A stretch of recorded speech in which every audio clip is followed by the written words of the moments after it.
I was just thinking about the reality of artificial intelligence this morning. Oh, yeah. Yeah.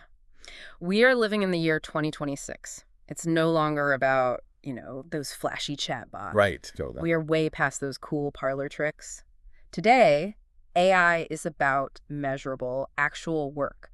It's about systems running quietly in the background. It really is. The conversation has completely shifted over the last few years.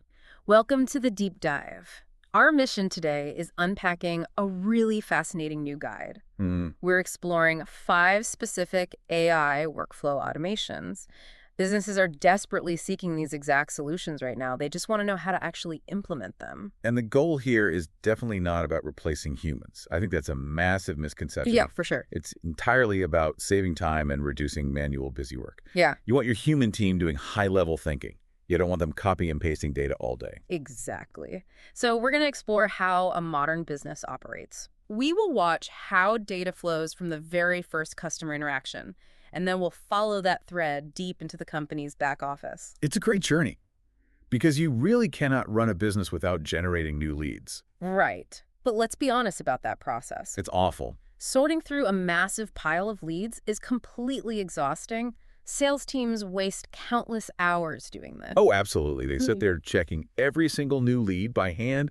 They cross-reference spreadsheets and look up zip codes. It drains their energy before they even make a call. Yeah. So we have to start our exploration right there at the front door. That initial contact point is absolutely critical. Automating the scoring of incoming leads changes the entire dynamic. How so? Well, this workflow helps your team focus only on the highest quality prospects. You set up specific business rules for the system. Okay. You tell the AI to check the customer service area. You have it verify the minimum project value. You even ask it to gauge the urgency of the request. And then it just handles it. Yeah, the workflow then automatically updates your customer relationship management system. I want to understand the actual mechanics of this. You basically feed these business rules directly into the system prompt. Right. The guide walks through an amazing test case for this. You can run this using models like ChatGPT or Claude. Okay. You give the system a sample lead with some basic data. Let's say you provide a name and a proposed budget. The model outputs a simple 1 to 10 score. It assigns a clear qualification status based on your rules. Oh, wow. And the fascinating part is that it explains its reasoning. It tells you exactly why it scored the lead that way. That's incredibly thorough. It suggests the next logical action for the sales team. It even drafts a customized follow-up email immediately. Right. In their specific test, ChatGPT gave one lead a 10 out of 10 score. It pointed out the strongest buying signals hidden in the text. Wow. It noticed the client had a hard deadline approaching. It recognized the budget matched the company's ideal tier, and it suggested a quick discovery call as the absolute best next step. I have to admit something a bit vulnerable here. Yeah. I still wrestle with prompt drift myself. Oh, sure. Everyone does. That's when the AI slowly forgets its original instructions over time. It just sort of wanders off task after a while. Yeah, it's a real issue. Getting those business rules exactly right takes a lot of tweaking. I know how fragile these prompts can be in practice. Definitely. So I have a serious question about the edge cases. What happens if the AI encounters a completely new type of client request? Okay, right. Like something totally outside the parameters you defined. So the architecture actually accounts for that exact fragility. The system is designed to recognize its own limitations immediately. How does it do that? You build in strict routing instructions for ambiguous data. If the information is unclear, the AI stops processing right there. Interesting. It routes that specific lead into a manual human review queue. It does not just blindly reject a potential client. It knows when to raise its hand for help. So it's like having a highly efficient bouncer at a club. Huh. Exactly. The bouncer lets all the obvious VIPs right in immediately. They turn away the obvious troublemakers at the door. Right. But they ask the manager to check any borderline IDs. That is the perfect way to visualize it. You should always stress test this workflow before deploying it. Make sure the bouncer is working. Yeah, you feed the system one incredibly borderline lead first. You invent a profile with no budget listed. I think. Or maybe you create a lead with an entirely unclear project timeline. You want to verify that the bouncer actually calls a manager. So unexpected requests automatically trigger human review, keeping the process safe. Exactly. You are never losing a potential deal to a weird glitch. The human safety net is always there. Let's follow that thread to the next logical stage. Okay. Once that lead actually becomes a paying customer, things change. They inevitably need help at some point. Oh, yeah. We're moving from acquiring clients to actually keeping them happy, and customer support workflows are notoriously difficult to scale. They're difficult because of the sheer volume of repetition. The guide suggests tackling those repetitive questions first. Makes sense. Think about the most common inquiries a business receives. People constantly ask, where's my exact order? Right. Or they send an email asking, can I return this specific item? These are the easiest, most predictable tasks to automate. You can do this without adding any real risk to the business. You just give the AI the order details and the return policy? Yep. The guide details a really specific test case for this workflow. They set up a scenario for a company called North Star Outfitters. Okay. A customer named Emily Carter wants to return a backpack. It's a $189 Summit Travel backpack. Got it. She's on day 15 of a 30-day return window. She clearly states the item is unused and in original packaging. Well, that sounds like a textbook return scenario. It is. ChatGPT accurately approves the return based strictly on the provided policy. It calculates the dates and verifies she is within the window. It checks that the backpack was not a final sale item. The rules clearly allowed the return, so it processed the approval. Okay. But the underlying mechanism relies on hard guardrails built into the system. For example, any refunds over $500 must go to a human. Right. Address changes are only allowed before an order has actually shipped. Any mention of damaged or incorrect products also triggers human review. Okay, I have to push back on this a little bit. Sure. Large language models are literally designed to please the user. That is their default behavior. Sure. So if a customer is typing in all caps and screaming at the AI, won't the system just cave? How do we ensure the AI doesn't just invent a generous return policy? Just to de-escalate the angry customer. Exactly. That is a very valid fear. It's called a hallucination. That's when the AI confidently invents information that isn't true. Right. But you prevent that by using incredibly tight system prompts. You explicitly instruct the model to use negative constraints. Like what? You tell it, under no circumstances can you reference outside knowledge. You tell it, you cannot modify the rules to appease the user. Ah, I see. If any required order data is missing, it kicks the ticket to a human. You track the resolution rate and the reopen rate very closely. Right. This shows you if the AI actually solved the ticket correctly. So strict guardrails force it to rely only on the provided policy documents. Yeah, it's basically reading the rulebook and applying it flawlessly without emotion. Okay, text-based support makes sense. Yeah. You have a written record and time to process. But a late-night phone call is an entirely different beast. Yeah. What happens when a customer calls after normal business hours? It's a huge problem. A missed call can quickly become a lost booking for a small business. A frantic customer might need an immediate, helpful voice response right away. Right. The text-based guardrails don't help them in that moment. Voice AI receptionists are solving this exact problem right now. You can use specialized tools like Vapi or Retell AI. No. They let you build a 24/7 receptionist very easily. The technology pieces together speech-to-text, an AI model, and text-to-speech. All at once. It happens in milliseconds. The receptionist answers the phone, asks what they need, and collects details. It can even securely check the business calendar for open time slots. Wait, it actually books the appointment directly during the live call? The integration is seamless. Wow. The guide shares a great real-world example from Akita Mikado. He builds these voice workflows for local businesses, like dental offices. Okay. He charges them roughly $300 monthly to run the system.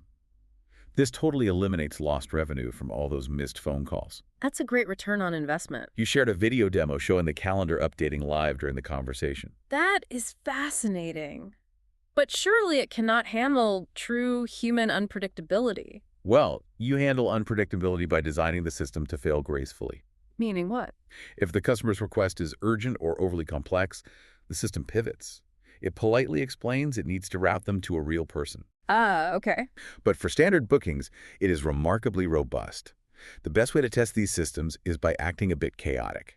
Chaotic how? Like giving it bad information? More like conversational chaos. Yeah. You deliberately change your appointment time right in the middle of a sentence. Oh, I do that all the time. Exactly. You say, I want Tuesday at 2. Actually, no, make it Thursday at 4. Right. You want to see if the receptionist follows a real, messy conversation? The AI has to cancel the previous thought, process the new intent, and respond smoothly. Wow. It should not just stubbornly stick to a perfectly rigid script. Whoa, imagine scaling to 1 billion queries, handling complex rescheduling mid-sentence without missing a beat. It's wild. That is truly mind-blowing. It processes the audio, understands the changing intent, and updates the database instantly. Yep. But let's be honest about the user experience. Does the voice sound robotic and turn callers off? The synthesis technology has advanced incredibly fast. The voices sound remarkably natural now, complete with natural breathing sounds. Yeah, they use subtle inflections that mimic human speech patterns. There's still a tiny delay while the model processes the audio. Okay. But the data shows callers strongly prefer it overall. They would much rather talk to a helpful AI than leave a voicemail into the void. That makes sense. You track recovered bookings and cost per booking to measure the actual success. The slight latency is noticeable, but callers prefer it to a voicemail. It provides an immediate solution, which is what customers actually want. You know, before we step straight into the back office, we need to take a quick break. We will be right back. Stick around. And we are back. So we have handled the front door with sales. Yep. We have managed the customer support tickets. We have even answered the late-night phone calls. Time for the paperwork. Exactly. All those customer interactions generate a massive amount of documentation. Dealing with that paperwork is a really vital part of back-office operations. Document processing is probably one of the easiest workflows to actually prove. You can quickly and visually see what the AI extracted from a file. You can clearly see what looks wrong or needs a manual check. The guide shows how to extract 15 specific fields automatically. Like what kind of fields? We were talking about critical data like vendor info, line items, and tax amounts. The AI pulls these directly from messy, unstructured invoices and PDS files. Whoa, wow. It accurately grabs purchase order numbers, shipping fees, and payment terms. Why is this better than the old OCR scanning technology we've had for years? Good question. That optical character recognition software just read pixels and turned them into raw text. We have been doing that for decades. Old scanners just read the shapes of letters and spat out dumb text. They had no idea what the words actually meant. Right. If an invoice format changed slightly, the old software completely broke down. It would pull the wrong numbers because they were in the wrong place. So the AI is different. The new models use semantic understanding. Claude actually understands that line 4 should multiply to equal the subtotal. It knows what a tax rate is conceptually. It extracts the data, but it also validates the underlying logic, right? Exactly. The real magic happens during that mathematical validation process. Claude actually recalculates all the math on the document to check for hidden errors. Oh, that's amazing. It checks if the subtotal, the tax, and the final total match perfectly. The guide highlights a very specific purchase order mismatch example. Oh. It caught a discrepancy with an item labeled C&K01. Walk me through exactly how it caught that.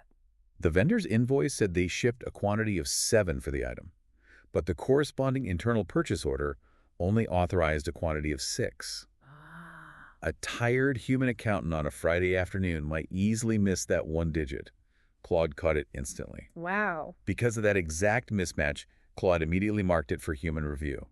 It did not just blindly approve a faulty payment draft. It's like stacking Lego blocks of data. Yep. If one block doesn't snap perfectly into place, the process stops. The whole structure gets flagged for a human to check before anything breaks.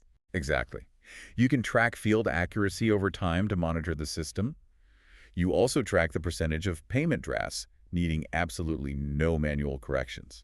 It acts like an incredibly detail-oriented, tireless accounting assistant. Totally. It actually understands the context of the numbers, not just the text. It understands the relationships between the numbers on the page. So with sales, support, and billing humming along, companies naturally start to grow. That means they inevitably need to hire more people. Always. Bringing new employees into a company is traditionally a very manual process. It really is. Employee onboarding often gets really messy because of small, overlooked things. Oh, yeah, definitely. A new hire might not know where to find the expense policy. A busy manager might easily forget one crucial onboarding step. And HR gets swamped. Right. Human resources ends up answering the exact same routine questions again and again. It is frustrating for the new employee and exhausting for the staff. So we use the AI to become the ultimate company guide. You upload all your employee handbooks and IT policies to the system. The AI uses those complex documents to create highly custom role checklists. What customer are we talking? The guide uses a new employee named Jordan Lee as a specific test example.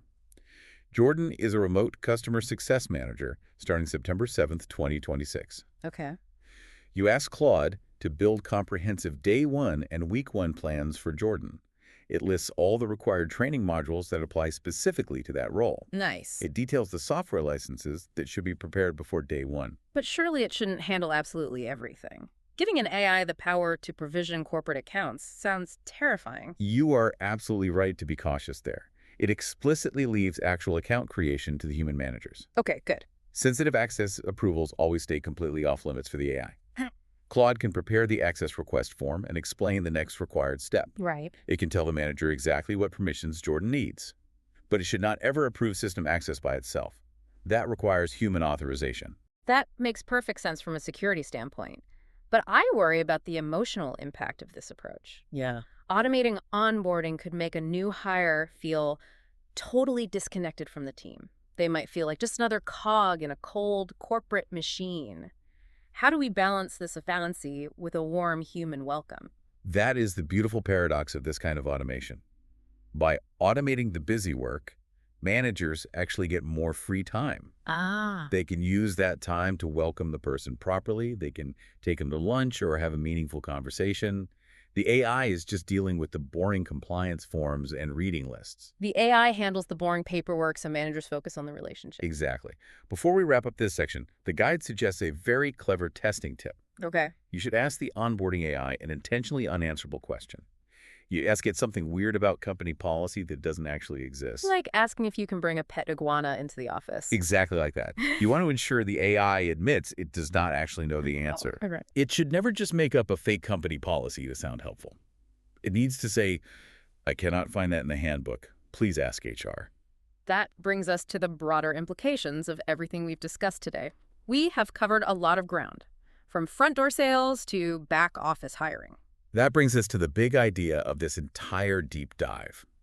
Businesses shouldn't try to automate everything all at once. Definitely not. That is a recipe for absolute chaos. The best automation solves a real problem you already deeply understand. You should start with a domain matching your existing professional background. Play to your strengths. If your background is human resources, start with employee onboarding. If you know CRM systems inside and out, start with lead qualification. Because you know the rules. Exactly. You will make much better rules because you know the pitfalls. You will catch the AI's mistakes much faster because you know what right looks like. Right. Always keep a human in the loop for those high-risk or ambiguous decisions. And you must track one clear, quantifiable metric to prove it actually works. I want to leave you with a provocative thought today. We have been looking at these systems in isolation. We have AI qualifying our sales leads. We have AI answering our late-night support calls. We have AI processing all of our complex vendor invoices. A lot of separate pieces. But what happens to company culture when these individual workflows inevitably connect? What happens when they start interacting with each other behind the scenes? That's the real question. Will the AI bouncer at the front door start talking directly to the AI bean counter in the back office? When the systems start optimizing each other without human intervention, business changes forever. It really does. Thank you so much for joining us on this deep dive. Keep asking questions, and we will see you next time.